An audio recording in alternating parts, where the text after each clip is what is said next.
Good afternoon, and welcome to the Youth, Peace and Security Leadership series. My name is Professor Brandon Hamber, and I'm the John Hume and Thomas P. O'Neill Chair at Ulster University. And I'm going to be chairing the session this afternoon. Unfortunately, Sarah Canning was not well from the Hume Foundation, who was going to chair, so you're stuck with me, but hopefully I will keep things running for you this afternoon. This is the fourth seminar in our seminar series, as I said, Youth, Peace and Security Leadership series.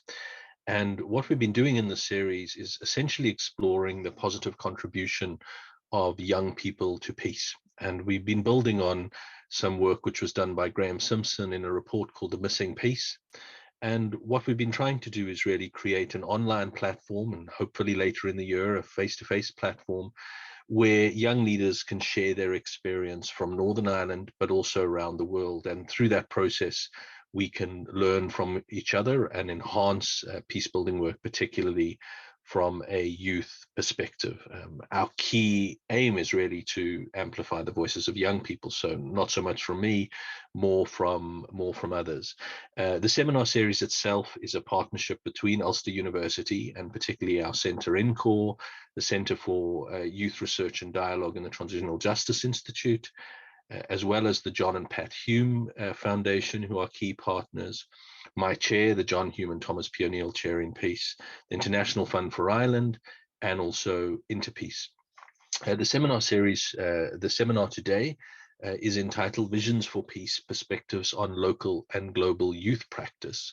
And our hope today is to really focus, as it says, on youth practice, on different types of youth work from different perspectives. We're going to ask questions like, how do we engage young people in peace building? What vision do young people have for a peaceful society and the type of practice and work that we expect? And how does that influence in terms of what it is that we prioritize in terms of this work and different types of approaches? We have three fantastic speakers, Andy Hamilton, Eliška, Jelínková, and Alitok. We're going to hear first from Andy, who's going to talk about some of his work he's done as part of his PhD, and then Eliška and Ali are going to respond to that, and then we're going to open it up for questions from yourselves, and hopefully we can have a bit of a dialogue. So without further ado, I'm going to introduce Andy to you. Andy Hamilton is currently a research associate at Ulster University, and following a decade of youth work practice in communities which have been marked by legacies of conflict, including in North Belfast and the YMCA in Europe, Andy has pursued research and policy focus on youth work and peace building. He's particularly interested in how practitioners orientate themselves toward practice and how reflexive, emancipatory peace building is cultivated in young people. And as I said, he's going to draw on his PhD research, but also work that he has done with colleagues, for example, in the YMCA in Kosovo and other international work. He's also on the subcommittee for global justice and international development. So he brings a huge amount of experience, both practically, but also from a research perspective.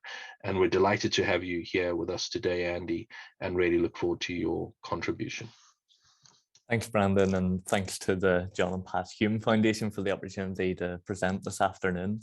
I'll begin with a brief context. So I'm bringing insights generated from my doctoral research carried out with 43 youth work practitioners across Northern Ireland, based on data that was collected in 2019. I'm going to focus on the findings and the implications of this study that, while conducted specifically within the youth sector in Northern Ireland, will undoubtedly resonate across other sectors and across conflict and post-conflict settings globally. As Brandon alluded to, I'm particularly interested in this theme of peace building with young people based on my own experiences as a youth work practitioner working in a highly segregated community in North Belfast. Alongside international experiences working with YMCA Europe on the Roots for Reconciliation programme.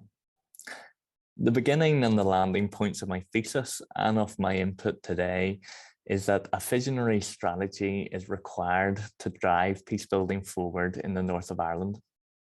To maximise potential for meaningful and sustainable peace building at the structural level, I'm arguing that developing a strategy should be a participatory process, working towards a co-created action plan which involves young people, youth workers, peace and reconciliation activists, policymakers and academics, and wider civil and political society.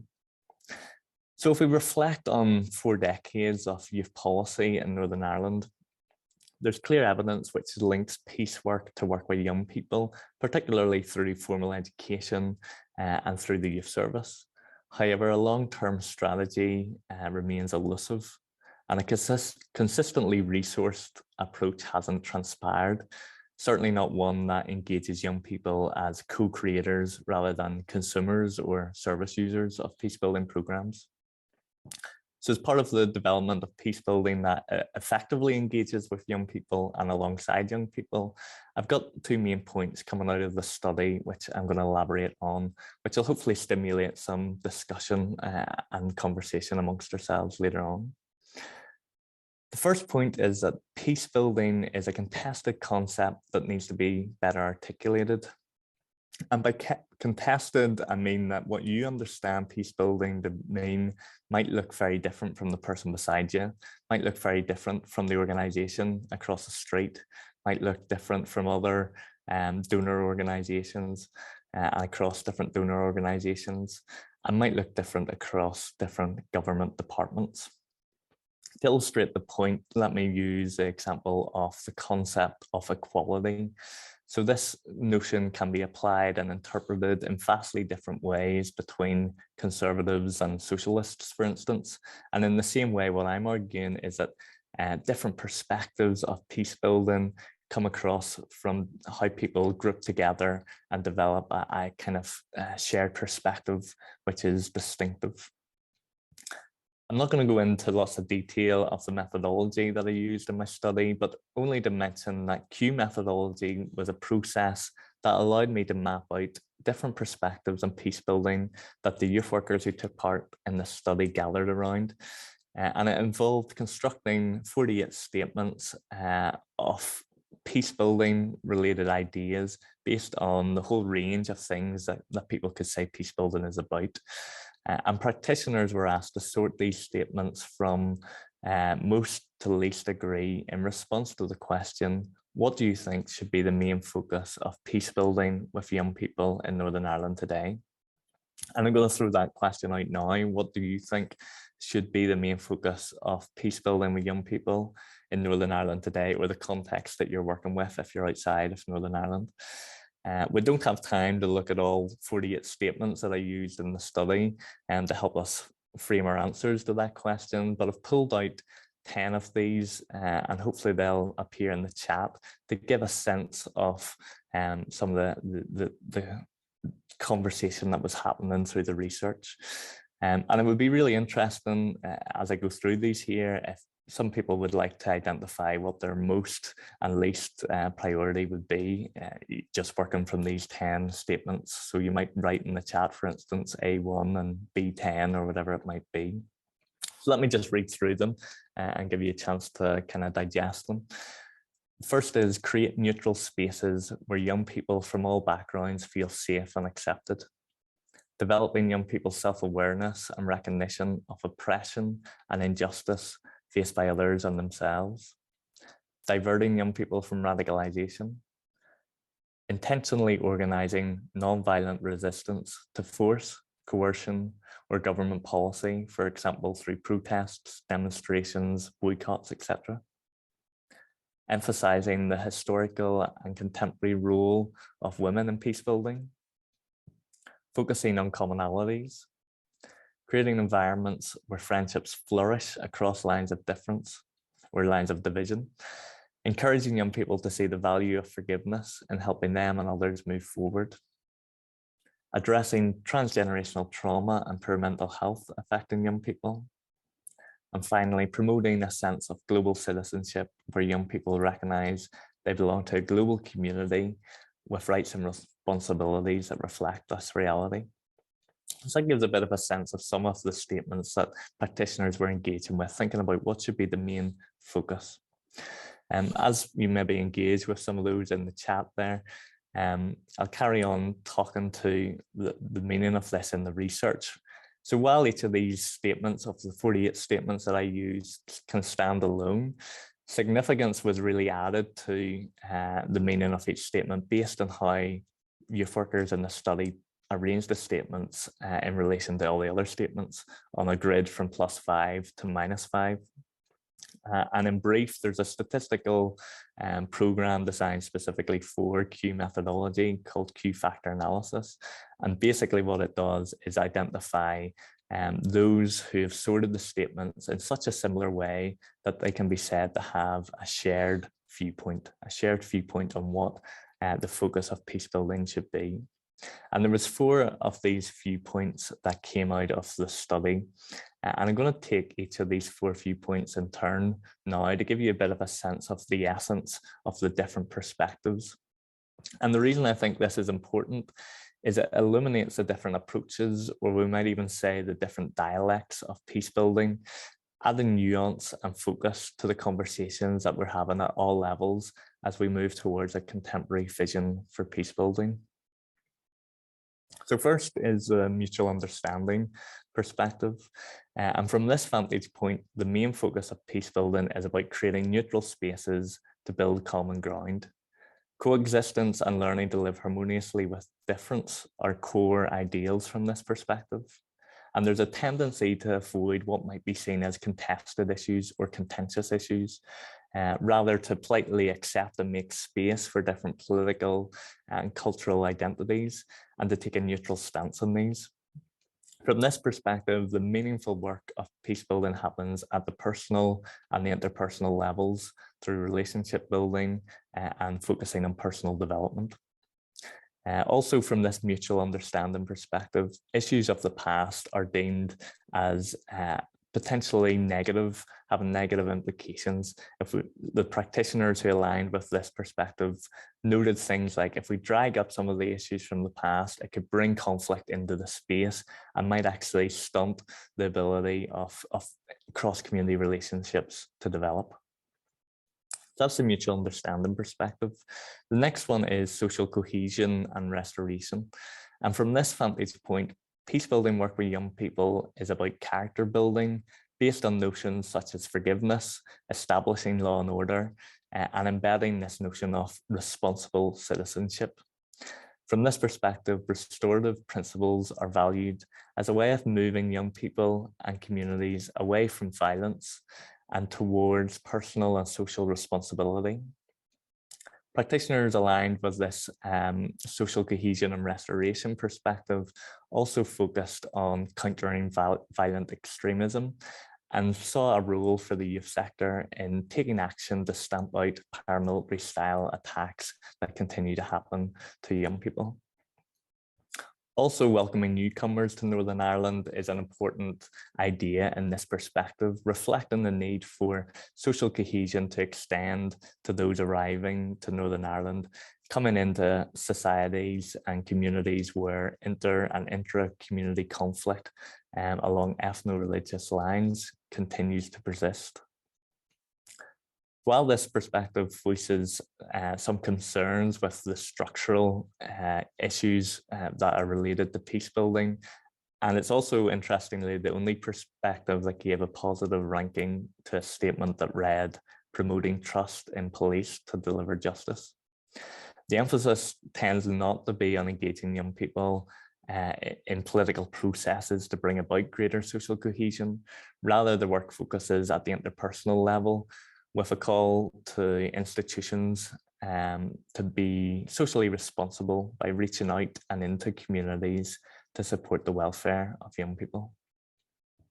So that's the 2 perspectives we looked at there, is the social cohesion and restoration and the mutual understanding. And what stands out about them is the work is based at those personal and interpersonal levels. The next 2 perspectives that came out of the study are more focused on influencing change at the structural and the system level. So the next one we'll look at is critical thinking and dialogue. From this perspective, the notion of neutrality is outright rejected. There's no such thing as neutrality from this point of view. Peace building instead is viewed as a process of building self-awareness, of building political consciousness, and creating what practitioners refer to not as safe spaces, but as robust spaces to have difficult conversations about identity and difference and competing political aspirations. So in stark contrast to the mutual understanding approach that tried to transcend issues that were deemed contentious, this perspective gravitates towards what one practitioner referred to as creating cognitive dissonance, where young people encounter challenge through engaging with new ideas and new people. Engaging with issues of a conflicted past are also important from this perspective in framing dialogue in the present. And there's an emphasis on dialogue as a vehicle to move conversations with young people from the interpersonal issues to more of the structural level, thinking about how change in society can happen.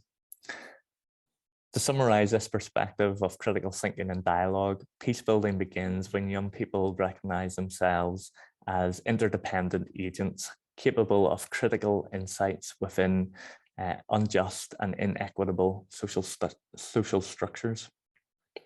And it also addresses this notion of a power imbalance between adults and young people by amplifying the voice of young people in the peace process. Finally, then, is the political engagement and social justice vantage point, and it's the most radical of the four perspectives. From this position, peace building is about engaging young people in social and political activism and having young people involved in holding institutions and key leaders and politicians to account. The essence of this approach is captured by the practitioner who stated that peace building is all about young people coming together collectively to fight common causes. The rights-based lens is prioritized within the political engagement and social justice perspective, and the radical nature of concepts like empowerment and citizenship is emphasized, going beyond tokenism and instead emphasizing how young people can be active and creative in challenging power structures and campaigning for societal change. There's also an emphasis placed at the global level, where global citizenship is recognized and young people are seen as having rights and responsibilities to act.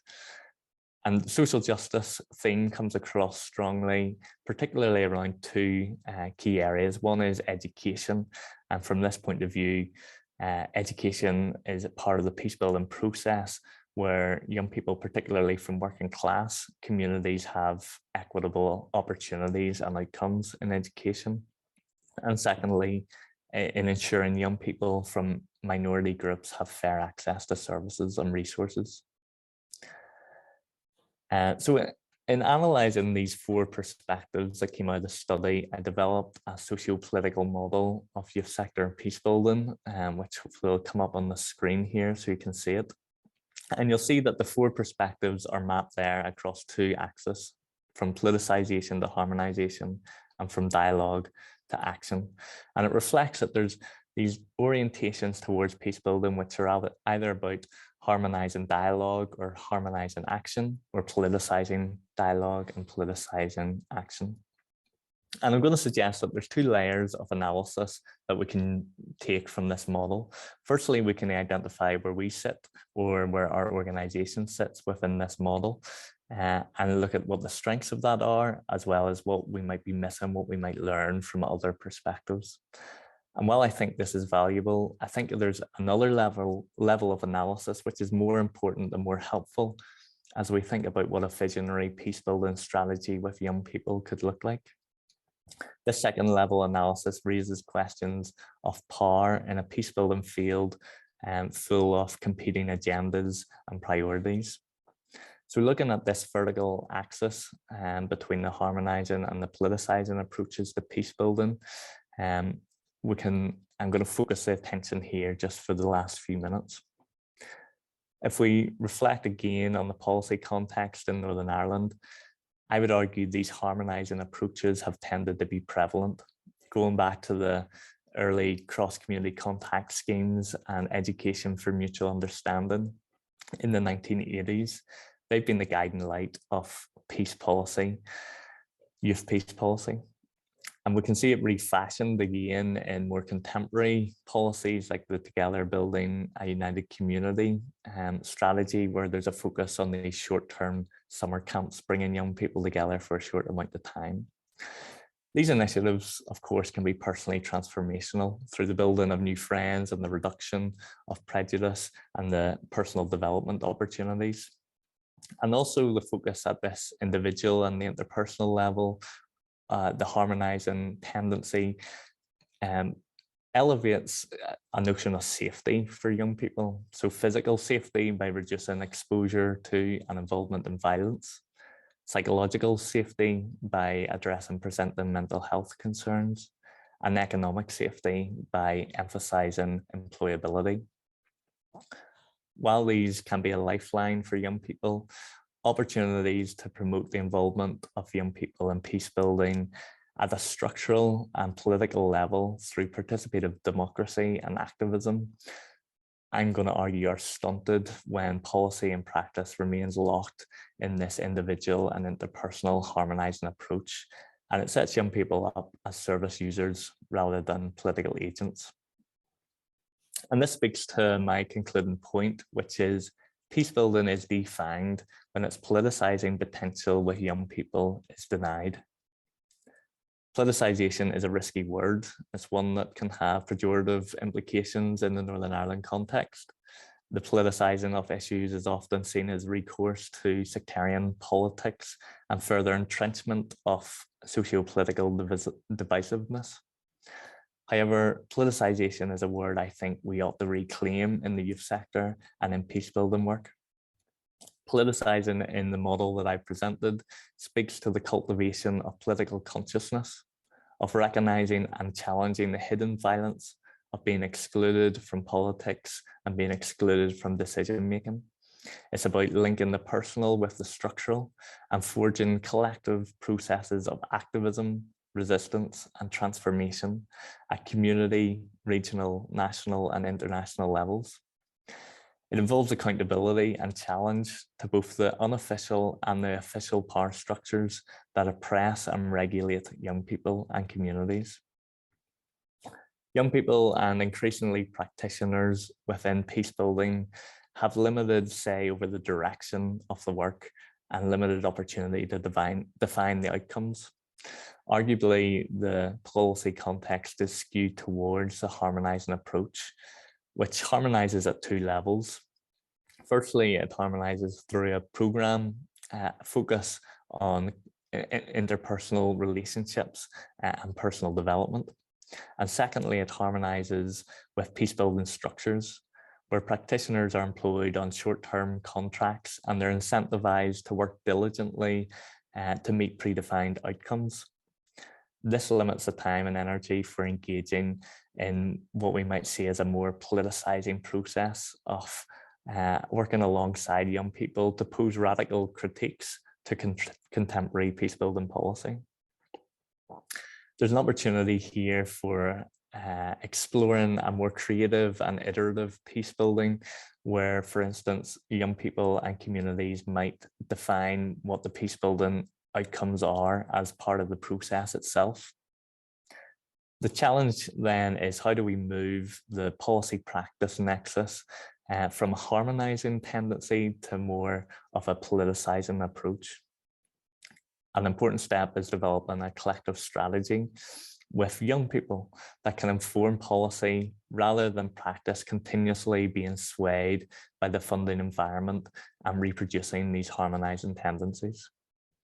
To achieve this, a reflexive approach is required, where we recognize our own positionality within the peace building structures, and I'll analyze the power differentials and the implications of these different perspectives and orientations towards practice. This reflexive approach requires what Graham Simpson refers to as the triangle of policy, practice, and scholarship, and bringing that into the conversation with all stakeholders, particularly young people, as they advance the peace-building agenda. The socio-political model that I presented here is one contribution from scholarship that can help facilitate these reflexive conversations on where we're going with peace-building. I'll finish with a quotation from Paulo Freire, who paves the way for reclaiming political language, in this case, the notion of radicalization. And Freire says that radicalization nourished by a critical spirit is always creative. Sectarianism mythicizes and thereby alienates. Radicalization criticizes and thereby liberates. So it's with this critical spirit that we might consider the liberating potential of the youth, peace and security agenda, building on the premises that peace building is a contested concept that needs to be better articulated, and peace building is defanged when its politicizing potential by young people is denied. Thanks for listening, and I'll hand back over to Brandon at this point. Wow, thanks, Andy. That's just a really excellent presentation and crystal clear in terms of what it is that you were arguing, which I certainly appreciate. I think you've laid a challenge to us in terms of how do we move from the harmonizing to a more political approach. You've outlined these ideas as well of is there a way of creating a unified approach to that from different organizations, amongst many other things. So I just want to thank you for that really excellent presentation. Our next speaker is Eliška Jelínková, and Eliška is going to respond to Andy shortly, but I just wanted to introduce her. She's the co-director at the United Network of Young Peace Builders and the co-chair of the Global Coalition of Youth, Peace and Security. She is passionate about feminist and decolonial approaches to peace building and the promotion of youth leadership in the peace and security field. She spent the last 5 years working on for a number of organizations in terms of youth, peace and security advocacy, conflict prevention, as well as youth and gender mainstreaming. She holds an MA in gender studies from Utrecht University and an MA in advanced practice in peace building and conflict resolution from the Department of Peace Studies and International Development at the University of Bradford. So she also brings a range of practical as well as scholarship experience to this debate. And so I can't wait to hear what you have to say, Eliška, and it's such a great pleasure to have you with us today. Thank you so much, Brandon, and thank you, Andy, for the brilliant presentation. Good afternoon, everyone. It's a real pleasure to join you today. So I would like to share a couple of reflections that are based on some of the points that Andy raised, but also the experiences coming from our member organizations who work in countries that are affected by different types of conflict. First of all, to give you an idea about the context I'm speaking from, so I co-lead a global network of 132 youth-led organizations in over 70 countries who work on peace building within the framework of the Youth, Peace and Security Agenda, which was adopted by the United Nations Security Council in 2015, which also defines young people between the ages of 18 to 29. So this is really the category, the age category I'm going to be speaking about. The United Network of Young Peace Builders, just like many of other organizations in our field, doesn't really have a strict definition for what constitutes peace building, because we do not believe in imposing a definition due to the diversity of contexts in which our member organizations work, but also their agency in defining their work for themselves. Having a definition wouldn't really be helpful, as what makes us a network is shared values, not a definition or a common understanding of how we collectively define peace building. For some of our member organizations, peace building is about using art for social cohesion. For others, it's about training other young people in their communities in recognizing hate speech and misinformation. For others, it's about building bringing people of different faiths together. Other members work on raising people's awareness of their rights as citizens, but also human rights in general. As you can see from some of these examples, youth-led peace building is extremely diverse, and that is why we don't find the need to define it for what it is. Our network is made up of informal groups, associations, small nonprofits, NGOs, and regional networks. All of them are led by young people. What brings people together is sharing Univi's vision, which is creating a world free of violence, where young people have the power to transform conflict, where youth participation is real and meaningful for all, and where young people actively partner for peace without fear or threat. So when I speak about peace building work that we do, this is the vision that our activities tend to follow. And of course, we have shared values as a network, which is one of the prerequisites to become a member. There are inclusivity, solidarity, creativity, nonviolence, and authenticity. These values are based on a holistic understanding of peace, as we are committed to building sustainable peace that is owned and led by young people in their communities. From the conversations we've just had, I'm realizing that sometimes we insist too hard on local level efforts being the focus of youth-led peace building, because it can prevent young people from mobilizing at a national or global level, which is why actually being part of a network such as ours is really beneficial for all the different organizations that might work on a more local level, because they get to amplify their efforts, they get to exchange with other organizations about their tactics, their strategies, and their methods of working, and they join a big community of other like-minded organizations. Since we are a youth-led and youth-serving network, we focus a lot on building people's capacities in areas of fundraising, different forms of protection, advocacy skills, confidence, awareness raising, just to name a few. What we have experienced, and this is the experience that keeps being brought to our attention, is that young people are very often denied their agency, and therefore their existing efforts and commitment to building peace is often ignored or overlooked or seen as something that is not substantial or that doesn't work. The stereotypical binary vision of young men as potential perpetrators of violence and young women as victims of that violence is still very much pervasive in our field. But young people of all genders are at risk of being tokenized, especially in contexts where they have been long excluded from formal decision-making processes. Young people's right to meaningful inclusion and participation in decision-making, specifically when it comes to peace and security issues, is one of our strategic priorities. And we're definitely of the opinion that young people are leaders today and in the future, and therefore they have the right to decide on their present and the future. Building on what Andy said about politicizing peace building, so we definitely view peace building as a political act. And although we're a political organization, since we don't take sides, we find that the young people that are part of our network are very clever when it comes to switching between calling themselves peace builders, activists, human rights defenders, peace ambassadors, or youth workers, with youth workers being quite not very frequent term.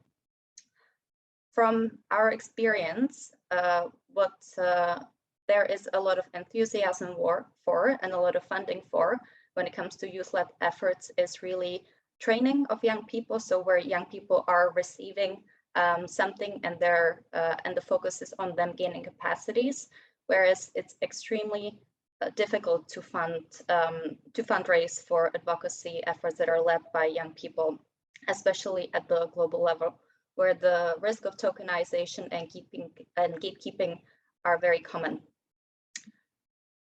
To conclude, I think there is, again, I would like to emphasize the creativity and the diversity of young people's experiences, since I think we all, in a way, realize how that young people are not a homogeneous group, yet we keep speaking about young people as young people, as if we could ever really talk to the diversity of their experiences, which is where the notion of intersectionality really comes in. And the way we're tackling it is really through our gender transformative approach to the work that we do, both at the organizational, but also at a programmatic level. And as Brandon mentioned in my introduction, decolonization has become an approach that we've adopted quite recently, but we see it really as key, because although we're not a huge NGO, we're not an international NGO, we still see that some of the practices of those organizations that are really harmful and that reinforce existing power imbalances between youth-led peace building in conflict-affected countries versus, let's say, some of the privileges and some of the access that we have in the global north. We really are trying hard to make sure that we are not reproducing any of these harmful relationships that we've seen. And what we have as UNOI is really to serve as the body that amplifies young people's experiences, and using all the platforms that we have to bring especially the barriers that young people often encounter and some of the struggles, since I'm sure many of you will know that the issue of protection of young peace builders, especially physical protection, has become a major issue in the past few years. So it's not always really safe to bring young people's voices, especially to very public, high-level platforms. So this is the role that UNOI has often taken, to bring those voices and to be very conscious about who is speaking for whom, which is, I think, still an issue that we're trying to address. Thank you very much. Thank you, Eliška, again for really clear input. Obviously telling us about the work of your organization, which really sounds fabulous and extensive, but then also laying out some of the challenges likewise around leadership. Peace building is a political act, the challenge of creativity and diversity. And I think the important point you were also talking about in terms of, not overstating the issues of how homogeneous youth organizations might be. And then ending really, I think importantly, on the questions of power and safety, those really serious questions that face many young people globally. So, again, I think just laying down a great platform for us to take our discussion forward this afternoon. So thank you very much for making the time. Our final speaker is Alitok. He is a doctoral student in peace studies and political science at the University of Notre Dame. His research examines political inclusion and securitization of young people in the context of peace building processes. Ali, before doing that, has a wealth of experience, and he previously worked as a researcher, policy officer, and a coordinator for several international peace-building organizations in New York. He worked as an in-house consultant at the United Nations Peacebuilding Support Office, and he supported data analysis and narrative development of the Missing Peace Report that we've all referred to, authored by Graham Simpson. Ali played a part in working on that extensively. He's a co-author of the policy paper, We Are Here, an integrated approach to youth inclusive peace processes, which he developed for the UN Secretary General's Envoy on Youth, who we're lucky enough to have had as part of this series. And so hopefully that's bringing some things full circle as well. And Ali is a former member of the United Networks of Young Peace Builders and the founder of the Youth Peace and Security Research Network. So once again, a really brilliant background and CV to raise issues with us this afternoon. So Ali, you're really welcome, and I look forward to your input. Yeah, thank you, Brandon. This was a very generous introduction. And also thanks to Ulster University Hume Foundation, an Interpeace organization I recently worked for. So Andy shared very local perspectives and like kind of a local analysis that comes from local, at least very much informed by the local. So I will try to kind of comment from a more like a global perspective, where I will zoom out, so I will lose some of the context, the rich context that Andy shared. So youth issues are everywhere in all policy issues. All policy issues are about young people, but stake of young people. Young people's interests are disregarded in most important peace and security issues. What are these issues? This is about security sector reform, disarmament, demobilization, and reintegration of young people, criminal justice reform, climate change, and democracy and governance. Like, I could list more, but these like 5 issues are central to improve peace and security from youth perspective. And we don't really know what does it mean to build, what does it mean to revise the youth security sector reform from youthlands, or criminal justice, or disengagement, disarmament, and reintegration, demobilization and reintegration. So from a global perspective, what I would say is that the mistrust between young people and their governments, and also multilateral system, is the most central problem. Young people are not trusted by their governments, and young people do not trust their own governments. And this causes a lot of issues and a lot of challenges. So I will mention a few of them. So first is that I think that a lot of issues are tied to the way globalization operates. Globalization and neoliberal policies created new political systems where young people's dissent and protest isn't able to bring positive change any longer. Many youth protests end up not being effective.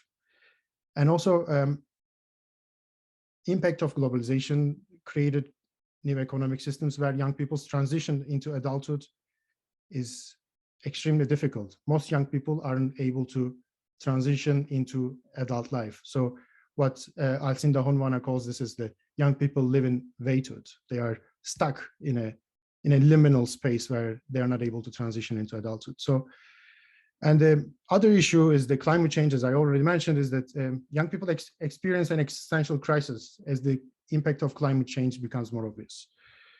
And this is another global issue. And what I want to add is that we are seeing a new issue is emerging in the age of social media, is that new social control over young people is the problem, is that young people are socialized into spaces, virtual spaces, where they are being surveilled, monitored, and tracked constantly.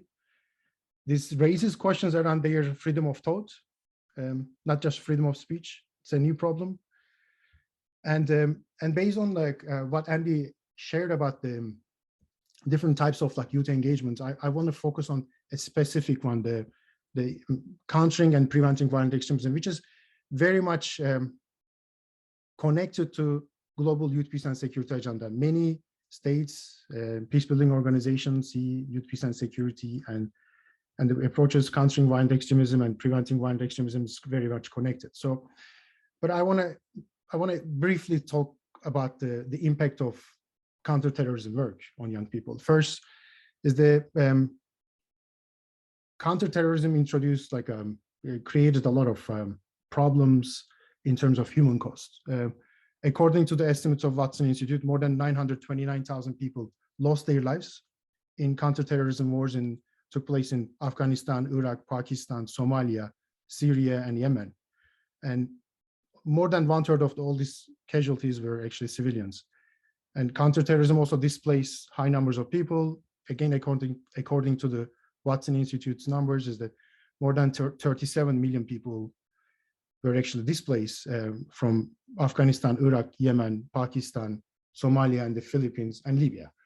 So this is the largest displacement since Second World War. So why does this matter from youthlands? That's probably the question you may ask, is that these countries are very youthful countries. So median age in all these countries is somewhere between 16 and 25, but this data has never been disaggregated by age. So there is a current policy paradigm that comes from global, that is very much tied to the global policy norms. It's actually disproportionately impact young people. And the global youth peace and security agenda, which Eliška mentioned, is very much tied to this, these other policy frameworks. What I want to say is that how this actually also, what I want to also comment on is that how this actually impacts the youth-led peace-building work, which Andy was talking, is that these new forms of counter-insurgency models, the countering violent extremism and preventing violent extremism, is actually curtails the aspirational dimensions of youth participation in peace-building work. These programs frequently pathologize and criminalize young people who are demanding systemic change, who are challenging neoliberal politics, neoliberal economy, and governments across the world, both in in authoritarian states or in liberal democracies, use counterterrorism approaches to suppress and discourage youth dissent and protest, which is central to building democratic societies. So, and another term that Andy, I think, mentioned, I want to build on that, is that the term radicalization is being co-opted and turned into something else than what Paulo Freire said, is that the term radicalization currently used in the policy space, in the peace and security policy space, is to explain how young people participate in violence.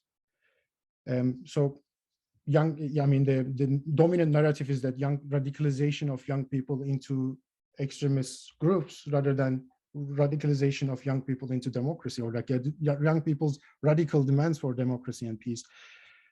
So there's a contestation over certain terms, but the radicalization theory, the youth work that has been inspired by youth work that has been shaped by this narrative is actually paves the way for unlawful surveillance of young people in public spaces, school corridors, kindergartens, or even on internet. So this leaves a very little room or shrinks the space, what I mean by the space for young people to actually engage in peace building work.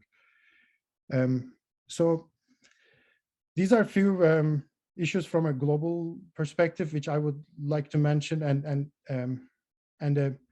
I think it's as Eliška mentioned, is the global youth peace and security agenda is an opportunity to at least talk about these issues and how this agenda is going to be translated into a national level action. That is I think the question for us. Thank you. Hand it over. Well, thanks again, Ali, and again, a range of really challenging issues to put before us, and I think is really fitting to maybe move the discussion to that sort of bigger global level. I thought your line, young people are not trusted by governments and young people don't trust their political systems, to be a really powerful one for us to take on board.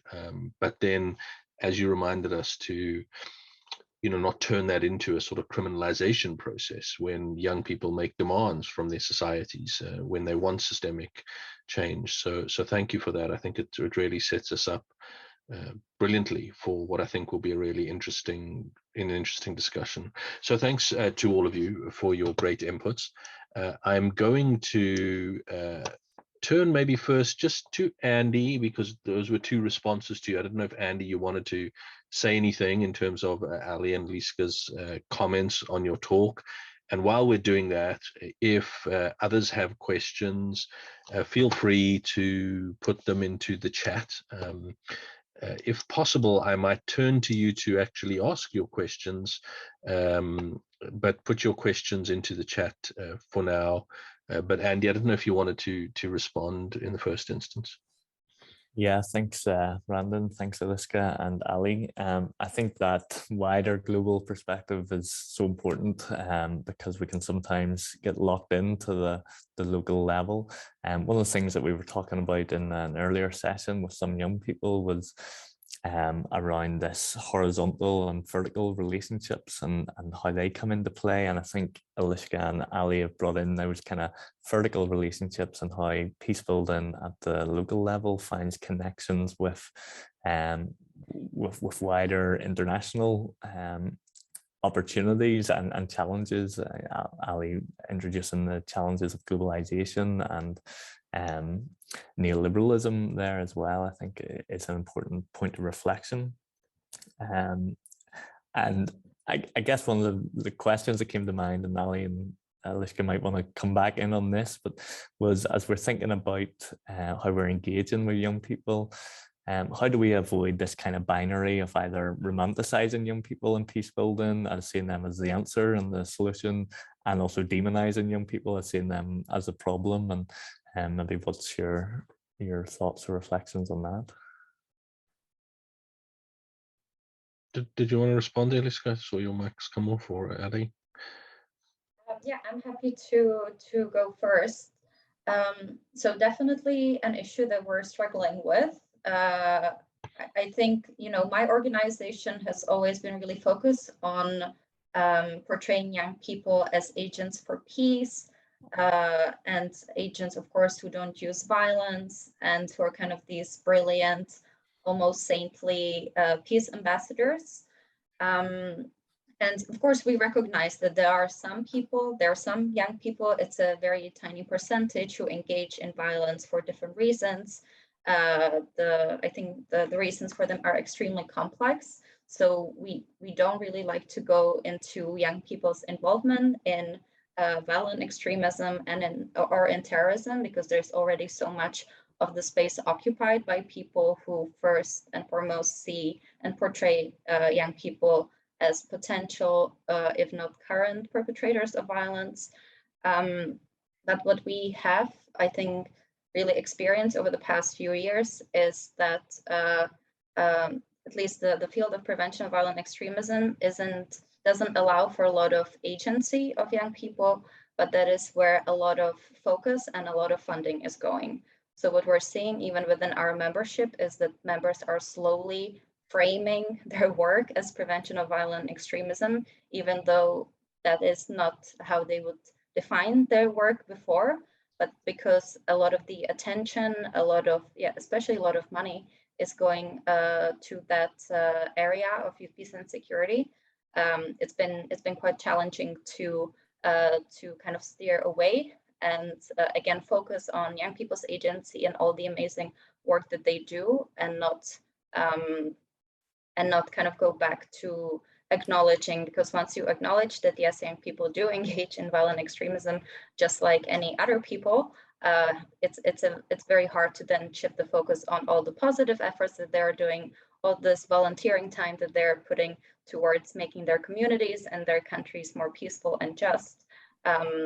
So this has been, I think, some of the struggles that we've been really trying to tackle. Ali, did you want to add to that? I will just say a few words about the binary, like kind of this question about the binary perspective about young people. Is I think there's not really an easy solution to changing that. That's a long-standing problem. It requires, I think, generations to change the image of young people, and this is, we may have a really nice conversation here, and when it's like about the global youth peace and security agenda connected to UN norms built at the United Nations, but at the national level, that media is like, very often will continue portraying young people as a problem to be solved or threat to be contained. That dynamic is tied to broader structural issues that's not easy to change, and global youth peace and security agenda can provide an alternative narrative, but we need to be, I mean, like Andy kind of hinting is like, we cannot afford to romanticize young people. It's like, not all young people are peace builders, and but most young people are actually, like Eliška said, is that they are just trying to get on with their lives. But the critical elements, I think, here is that youth participation in violence. It's like youth peace and security agenda shouldn't be a policy place where we forget that young people participate in violence. Yes, some young people, even if it's a minority, they participate in violence. But we need to understand what are the meanings of their participation in violence, and we need to ask them. I think that's the most central issue that we need to focus on. One of the most central issues we need to focus on. If you are talking about why young people participate in violence, we need to go and ask young people who participate in violence. So not just exclusion, actually engaging in that discussion, essentially. Thank you. I think that the next question I have here relates to this, although it's maybe moving from that bigger securitization discussion to sort of hate, division, violence in the Northern Ireland context. And I'm going to try and see if we can get our speakers to just speak on camera. I know we've been using the chat most of the time, but I think it's nice if we can hear the voices. And so I have Richie McCrory here. Richie, would you be happy enough to pose your question directly? Yeah, that's fine. Yeah.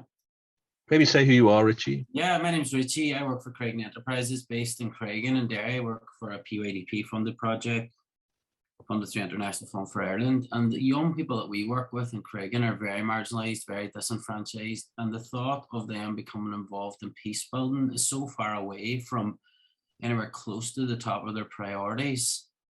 So I suppose my question is, how do we inspire these young people when they look around, not just locally and nationally and even globally now, when they see so much hate and division and violence in the world that they've had no part in, they haven't caused, and we're almost asking them to be part of the solution to a problem that wasn't theirs in the first place. It seems a stretch for some of the young people, certainly that we work with on a day-to-day basis.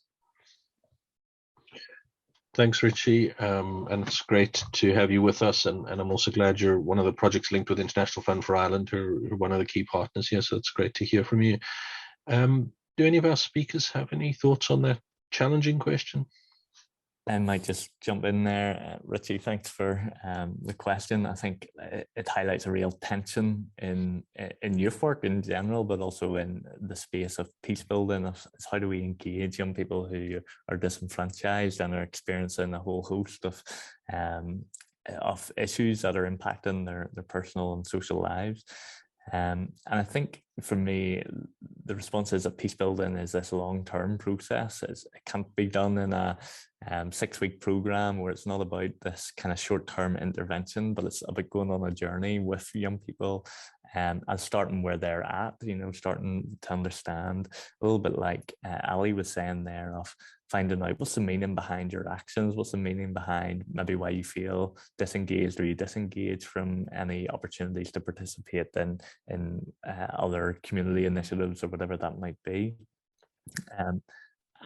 And helping them kind of create or make those links between their individual reality and the community context and the social context right up to the global context, and doing that through this kind of dialogical process in relationship with young people and having that exposure to new ideas and new opportunities. We're actually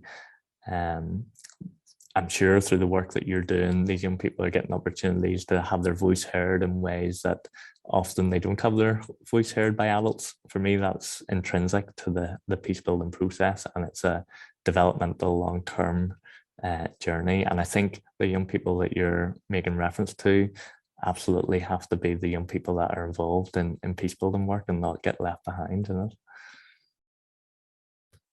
Yeah, I think someone mentioned there. Sorry, am I muted or am I still there? No, go ahead, Richie. Just quickly, I can't remember, it was mentioned earlier about the distrust between young people and their governments and vice versa. I think they take that even a step further. There's a distrust between young people, certainly the ones that we engage with on a day-to-day basis, and adults in general, because these young people have been let down time and time and time again by adults in their lives. So there's a piece of work to be done there as well. And I think a piece of work, even a capacity building piece of work before we're asking these young people to get involved in peace building. I've seen outworkings of many of the peace building initiatives here locally in Derry, and they're very successful but they tend to engage with young people from, who have a decent level of education at least. And the young people who are, dropping out at school at 14, 15, 16, they are being left behind. I know that Andy's just mentioned we have to endeavour not to leave these young people behind, but they are being left behind. And that, so, it was mentioned already about global gatekeeping. We see gatekeeping at a local level too as well, and that's also preventing these young people from being involved in the peace building process. Thanks, Richie. It's really helpful, and I think that issue I know what sometimes people here call the hard to reach groups is so important that, you know, that we don't end up with a discussion about youth being about the relatively more privileged youth, I guess, is the point. Eliška or Ali, do you want to come? Yeah, I would like to kind of complement what Richie was talking about, is that, I mean, this mistrust is really multi-level, and it's not just between governments and young people or state and young people. It is exactly like Richie said, it's about the young people and their communities, and and also among youth groups, there are some of the securitized approaches which I was talking about. They can also like facilitate sort of a mistrust as they kind of label certain young people, marginalized young people as a threat or demonize them. So that's one of the problems. And I think like in the practical work, what the challenge becomes is that we overly focus on, or not overly, but it is quite easy to now in the current peace building work is to say that like, let's do local work. But and if you do community level local work, it's going to include young people, or young people will have some sort of empowerment there. But that's not necessarily the case. I mean, young people and community are two different, I mean, not totally two different things. They're not excluding from each other, but youth interests and communities' interests might not necessarily fully overlap. So, thanks. Eliška? Yeah, I would love to respond to Richie's question about how do you reach out and how do you include the disenfranchised young people. I think this is something we're struggling at, especially when it comes to advocacy efforts. So how do we bring in perspectives from the so-called hard to reach young people, so the most marginalized? At least I think in Northern Ireland, you don't have the issue of, you know, the fact that you can't involve people because they don't speak the policy language, or they don't speak English so eloquently, so that they would be automatically prevented from participating in a lot of these spaces.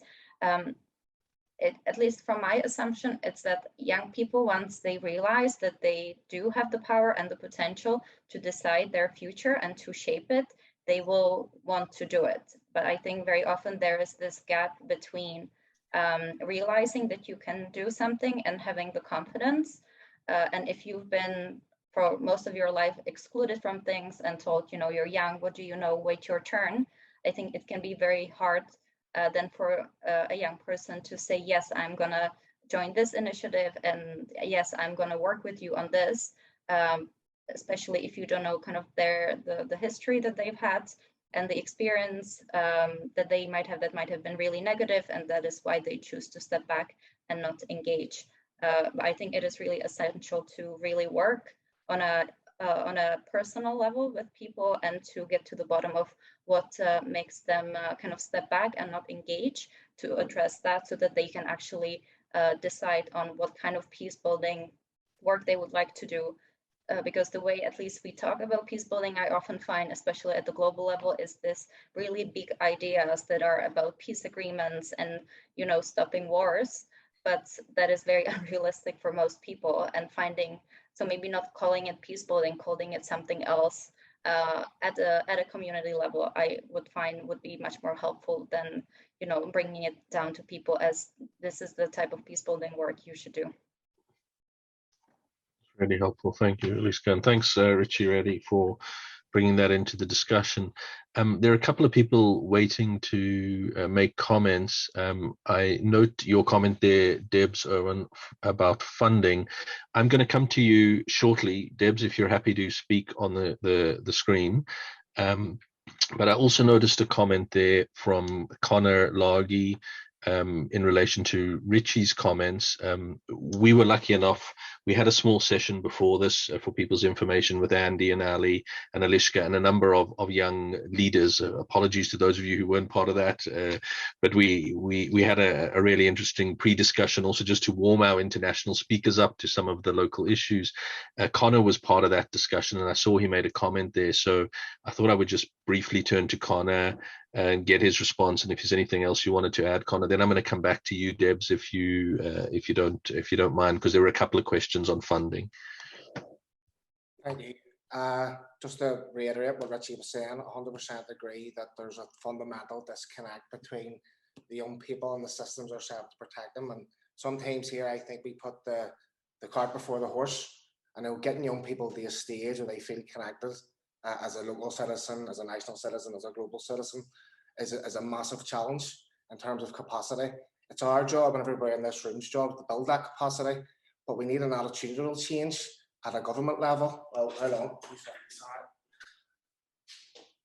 We need an attitudinal change at a government level to get young people's feet onto the table of these discussions, to change the dynamic of what direction we're heading in. It's a rather crucial time politically in this country. And I think we can't talk about peace and reconciliation in Northern Ireland without talking about violence. And go back to what Ali says, we need to be working with those young people who are still think that violence is an option or the only option.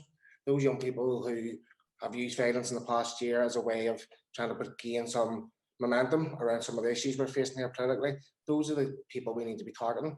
Those young people don't feel represented. They don't feel like they have an identity here.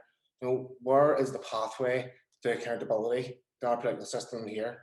And I spoke about this in the previous session. Like sitting here now, we don't have a pathway to accountability for our politicians, our political system, or our government. So as adults sitting here, how do young people feel franchised, connected to that? So I think one of the huge pieces of work we need to do is get young people prepared politically, and I'm not talking about party politics, I'm talking about social justice, social action, civic engagement, you know, global service learning, global engagement. That's what we need to get to. But as Richie says, we need to get young people to a stage where they feel connected to that.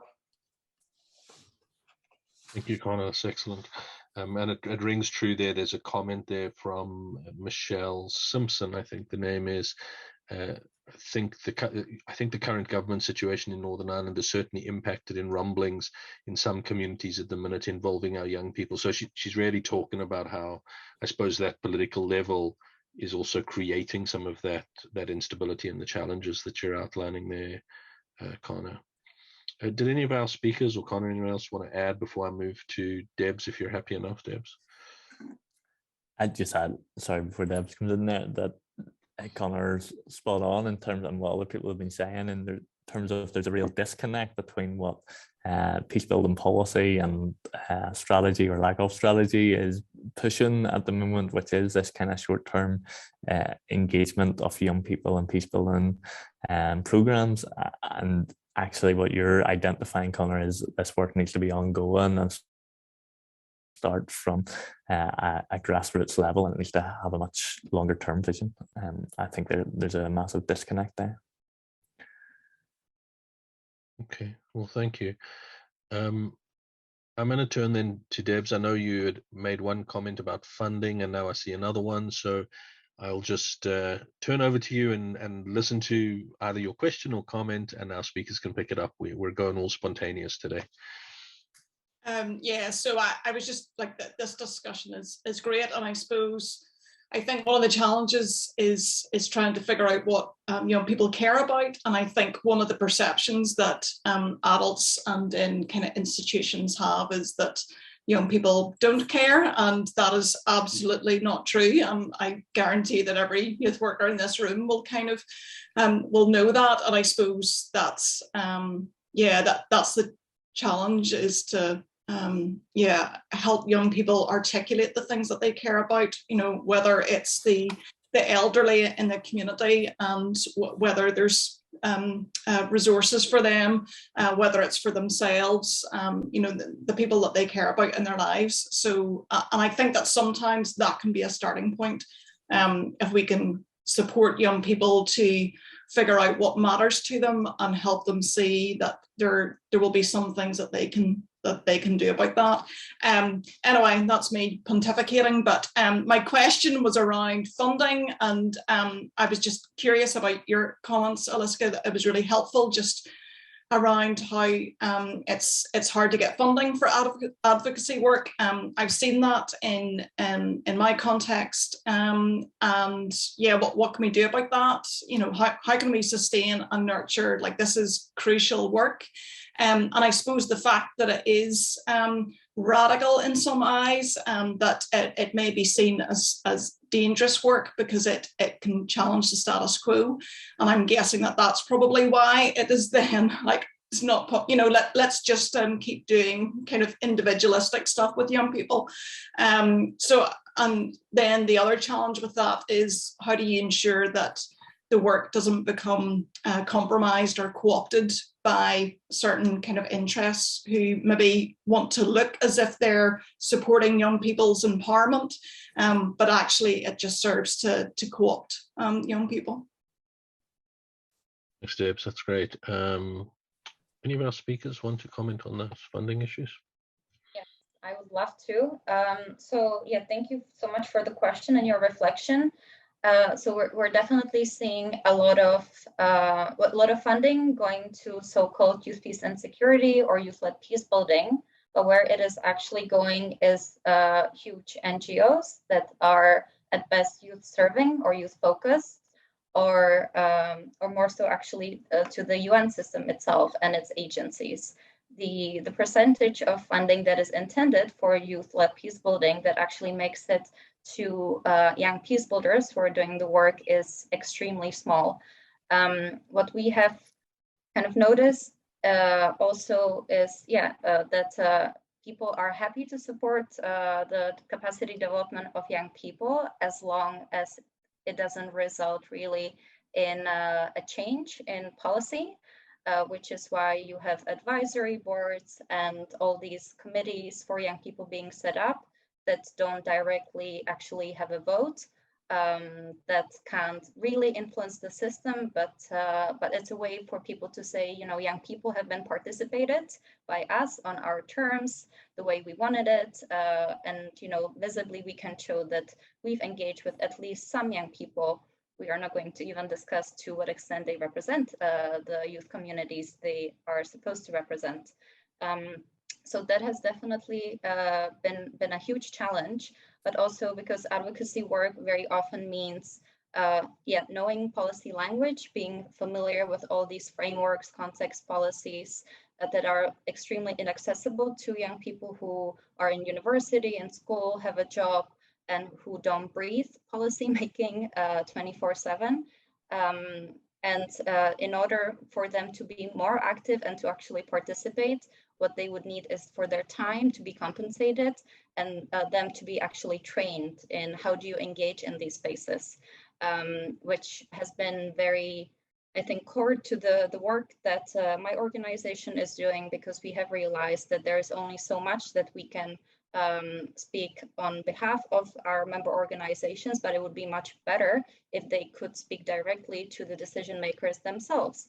But in order for them to be able to do that, there are certain things that they need, whether it's capacity, time, internet connection, travel costs covered, all these things that people really take for granted. And I would say, unfortunately, decision makers are aware of all these barriers that are sometimes very logistical. And that is why advocacy work doesn't get funded very often, and that is where a lot of elite young people take part in advocacy, because they have the time, they have the resources, they have the access, and they speak the language, to be very honest, which is essential in order to get around a lot of the gatekeepers. And I'm mainly speaking about the UN global level, but also at a more regional level. That has very much been my experience. Thanks, Eliška.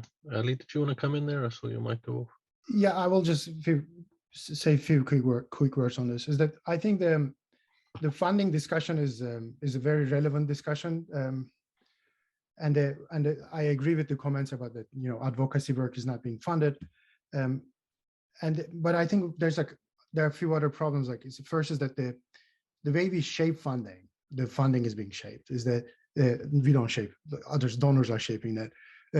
Is that it focuses on what young people should do, but instead of what young people really need to do, like what is the urgent thing for them to do in their lives. It's like what they need to transition into adulthood, for example. Like the funding is not really shaped by that. It's more about like the immediate needs of like preventing certain type of violence, and through and you can evaluate and monitor that. That's not it works. And from global youth peace and security perspective, I think there is another issue here, which funding related issue, which we usually like kind of put aside, is the global military spending. I mean, the what I was talking about securitization, that's where the funding goes. It's trillions of dollars are being spent for that, and what we are talking about a very small number of investments for peace. And this, I think, we like to make funding more effective.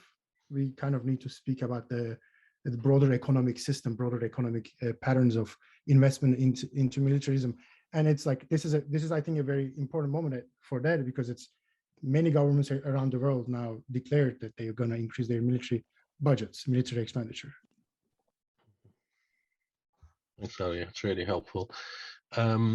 Okay, I'm going to come to Graham Young in a few seconds, changing tack slightly, but I just wanted to read out 2 comments here because I think they're important. Matthew wrote a comment a little while back, but it's sort of quite hard to keep track of everything. A writer once described a conversation between young people and institutions as a conversation between butterflies and standing stones. How do you create an exchange between those who aren't used to speaking and those who aren't used to listening? Which is a very, very powerful comment. I know this has been a theme resonating all the way through. And then Graham Simpson, who wrote the report from the Missing Piece, put this comment forward. We need to think about both trust and trustworthiness. Unless governments and institutions are trustworthy, mistrust in them is both legitimate and understandable. But it is not just political systems that young people are losing faith in. It is also a loss of trust in unequal economic systems that exclude and impoverish them or curb their opportunities and aspirations, and a loss of trust in an older generation that has bequeathed to them an existential climate emergency. In all these respects, young people's mistrust is both legitimate and very important. And then Shadi after that raises a point of sort of saying, you know, there's the risk of the sort of glorification of what young people can potentially do in peace building. I know that theme has come up, but maybe before turning to Graham Young, who wanted to ask something specifically about restorative justice practices, I don't know if there were any comments on those, because I thought they were really powerful comments, and I just wanted to throw them at least back into the room rather than not getting to them. Just make the point that I think highlighting trust is really significant. Emily Stampton's research recently identified that trust seemed to be this core theme, which was obscure in some of the discussions around peace building, and actually trust is key to facilitating those processes. So I just, that point that was made resonates with me about trust being really crucial in this. Anyone else from another? On the point regarding the metaphor, I think the key element there is that people who hold, so older people, of course, who hold more privilege and who have more access to whether it's decision makers or whomever you want to be interacting with as a young person, I think it is really up to them to use their expertise, the privileges that they have to open the door and to really hold it open, because on the other side, someone's going to be trying to really close it really fast every time you try to enter a space.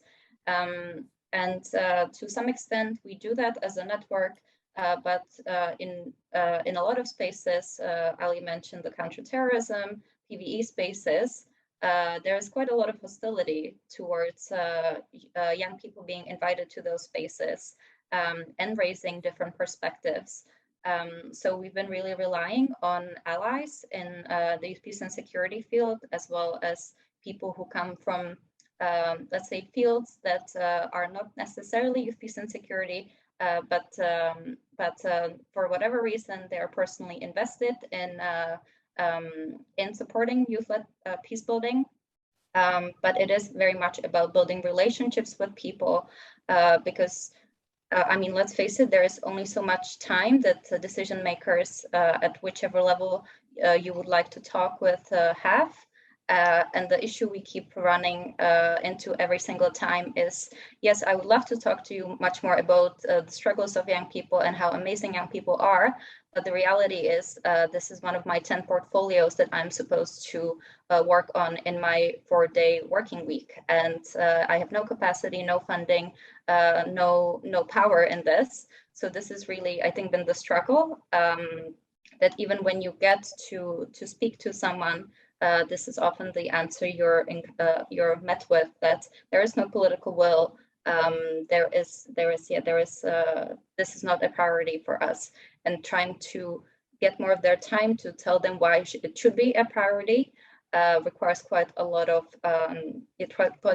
dialogue, a lot of trust building also, and then it is very hard when those people that you've established, and it took very long to establish a relationship with, when they leave and you have to start all over again, as a butterfly, and you're kind of in the same position. Yeah, that's my reflection on that. Okay. Ali, were you trying to come in? Yeah, I will just say one, maybe 2 sentences about trustworthiness. I think Graham's comment about the trust and trustworthiness is so central for the youth peace and security agenda to be meaningful at the national level. And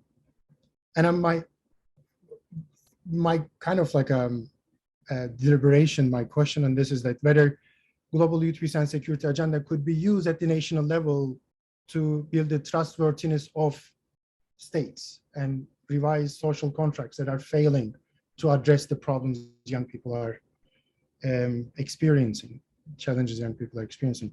So I'm just throwing this question. I don't have an answer, but I think that's the central issue here. Thank you, Ali. I'm going to turn to Graham Young. We are pretty much out of time. So Graham, if you could pose that question, and then I wanted to there's one question that's been sitting there that I think we need to just ask before we end, and then I'm going to wrap us up. Graham. Thank you very much, everyone, and it's been great to listen to you all. It's been quite thought-provoking, and it's helped me frame some of the questions that I've got about my own research. I'm a PhD researcher at Ulster University, and I'm investigating the use of restorative justice or restorative practices in community building. And I've got a particular interest in post-conflict communities, particularly where there's low trust and questions of the legitimacy of the state, which bring up these questions of trust in the wider society. So some of the work that I've been investigating has stemmed from the Northern Irish Executive, investing money now and time into an adult restorative justice strategy, particularly focusing on embedding restorative justice as part of the criminal justice system. And this has stemmed from around 30 years of post-conflict work, trying to bring former combatants and ex-paramilitaries away from the military focus and back into their own communities. So really the question that I've got for yourselves is to ask, do you see a role for young people in peace building using restorative justice or restorative practices? And if you do, what kind of role do you think that could play? Anyone want to jump into that before we wrap up? Yeah, Graham, I would just say, yeah, I think there's lots of youth organisations are embedding restorative principles in Northern Ireland as part of their approach and part of their work. And I guess there's a tension, as I was exploring some of the literature around that, restorative approaches have this potential to be that real radical politicizing approach. But they also have the potential to be used as a surveillance technique, and regulating young people. So that's where I would say bringing that kind of critical eye to any work that we're doing, whatever methodology we're using, is coming back to that question: are we regulating young people, or are we creating opportunities for this kind of more political engagement and political activism? Any others want to comment? I think young people believe in any and all areas of peace and security, whether that's restorative justice, transitional justice, social justice, any kind of work that relates to peace, security, and any related field. And I think it's up to them to decide what their role should be and what they would like to actually, what kind of action they would like to take. But yeah, for me, there is no question that young people should be part of it. Thanks very much, and thanks for your question there, Graham. And hopefully, I saw some comments there. Others also saying they would chat with you about that. It's time for us to end off, but I'm going to give each of the speakers a minute just to sort of round up. There was a question here from, if I can find it, from Carmen. Essentially, what the question was, if I remember it correctly, was saying, you know, the world's facing a number of challenges at the moment. Obviously, we know about the situation in Ukraine, but Syria, Yemen, all over the world, you know, so how do we think about young people and peace in these contexts where people are facing these really difficult and violent decisions and contexts? At the same time, actually, right at the end there, Connor reminded us saying, yeah, there's all these challenges, but young people are doing a lot of amazing work, and this should also be noted and celebrated. And actually, this series, one of its key missions has been to, in line with the Missing Peace report, to look at the positive contribution of young people to peace. So I wanted to sort of throw out this sort of like a tension between those ongoing conflicts and the positive contribution, but give you each a minute to maybe potentially end off on the positive contribution, notwithstanding the challenges that we face, if that's not too complicated an issue to try and address. And then I'm going to turn to Danica Damplo from Interpeace, who is going to just do a vote of thanks to end off today. Who would like to go first on my big question? I can go first this time. Great, Ali. So I will be very brief. I think we need to listen to young people who are marginalized and excluded. That's number one. And an element of this is about that we need to start embracing youth participation in dissent and protests. That's where young people raise the fundamental concerns, but not all of them. There are, of course, like non-progressive, backward-looking youth protests. I'm not saying that, but we need to embrace youth protest and dissent in its all complications. Thanks, Ali. That's a strong place to end. Andy, did you want to go? Then I'll go to Eliška, give you the final word. Yeah, thanks. Yeah, I think I would just note that each context is really different and has its own nuance and own reality, and I think we need to respect that, while also recognizing that the digital space allows us to connect in new ways, and I think there's opportunities to really utilize that. And particularly some of the comments have been around individuals and how do they find their place, and there's something for me about finding a collective voice and connecting locally, regionally, nationally, internationally, and facilitating that. And the final point I'll just say briefly is that adults sometimes seem obsessed with managing risk with young people, and risk can be seen quite negatively. I think the positive contribution of young people is that they're risk takers, and peace building is a risky process. Trust building in divided contexts is risky, and I think that's something that we should celebrate and engage with young people as risk takers in peace building. Thanks, Andy. Eliška? Yeah, definitely. If I would like people to leave with something, it is with knowing that young people have a lot of creative ideas about how to go about peace building efforts, but please don't deny them their agency. Don't ever presume that you know better than them about what is better for them, what's good for them. And I think this point that Andy raised about being overprotective, I think as we do have members who are based in Yemen, in Syria, in Palestine, in Lebanon, it is extremely challenging conflicts. And I think it's crucial that we support their efforts without putting them in more harm's way.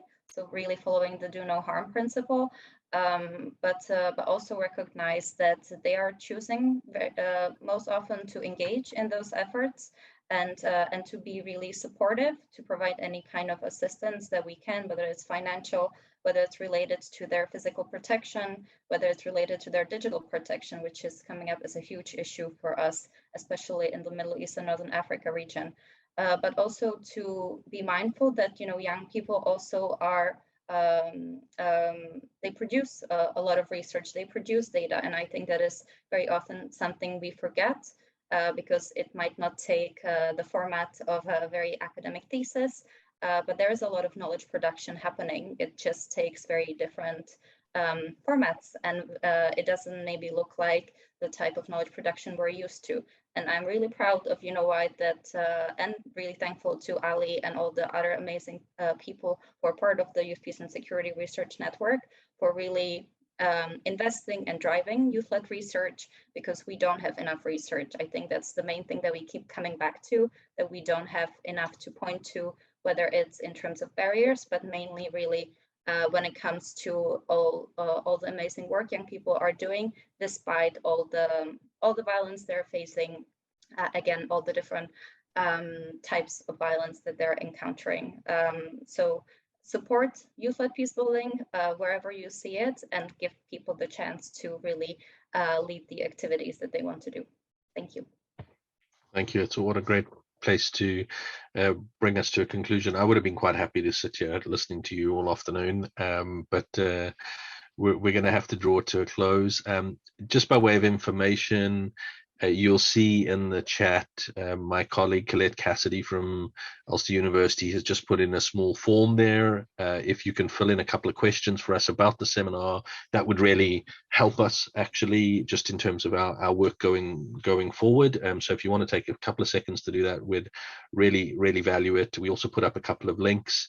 From my side, I just want to thank the speakers and, of course, our great partners at the Hume Foundation, at the International Fund for Ireland. I didn't even get to make the comment that when we're talking about funding, some of the people in the chat were saying, well, at least we got groups like the International Fund for Ireland who are supporting us, so that's great. And of course, Interpeace. I'm going to give the final word to Danica Damplo. She is Program Manager for Youth Peace Security at Interpeace, just to give a vote of thanks and round it off. Instead of hearing my droning voice, we can hear her inspiring voice instead. So Danica, I'm going to hand over to you, but thanks everyone. That was really fantastic. Thank you so much, Brandon. I'm now very self-conscious about my voice, but I do want to, it's such a privilege to be able to do the thanks for such a phenomenal event. So I'd like to start by thanking our partners, Ulster University, the John Hume and Thomas P. O'Neill Chair in Peace, International Fund for Ireland, Chair in Peace, the International Fund for Ireland, to my Interpeace colleagues, and specifically to Graham Simpson from Interpeace, who brokered the connections with the international speakers. We also wanted to thank Liz McCardle from Ulster University Centre for Youth Research and Dialogue, who facilitated numerous conversations with young people in preparation for this event. We'd also like to thank the communications team at Ulster University, particularly Colette Cassidy and Mira McAuliffe. And would also like to thank our three speakers, of course, Andy Hamilton, Eliška, Jelínkova, and Ali Altiok. And I think it was our three speakers' willingness to really tackle the most difficult topics imaginable, and not really stick to very easy descriptions of things or stick to the script at all, that really made it a phenomenal event, as well as perhaps the most dynamic chat I've ever seen at an event. We had so much great engagement from our participants. So thank you so much, everyone, for coming in. And just as a last observation, I think what makes this also has made it such an interesting conversation is the willingness to really question language that might be used in normal context, or language that we might use in a daily context as practitioners. As Eliška said, that UNOI relies less on a definition of peace building and more on shared values. And I think this interesting point then being raised with Andy, just defining peace building as opportunities to share space and have robust dialogue and opportunities for self-reflection. And this idea of sort of not trying to be too tied to any specific language. And then with Ali as well, all of the speakers jumping in to challenge words like politicization, radicalization, and local as terms that can constrain peace builders. So I think really tackling language was a fantastic way for our speakers to really try and consider how youth are not just being excluded, but to humanize through the way that the different language is employed and that we might not be catching in our daily work. So I thought that was a really interesting element to this conversation. But as I said, it was the willingness to really challenge all of the different levels of the conversation that for me made it such a rich and engaging discussion.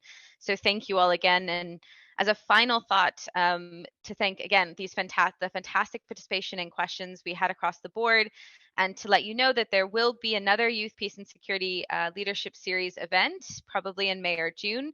So we really hope you'll join us for more great conversation, and really looking forward to seeing you all then.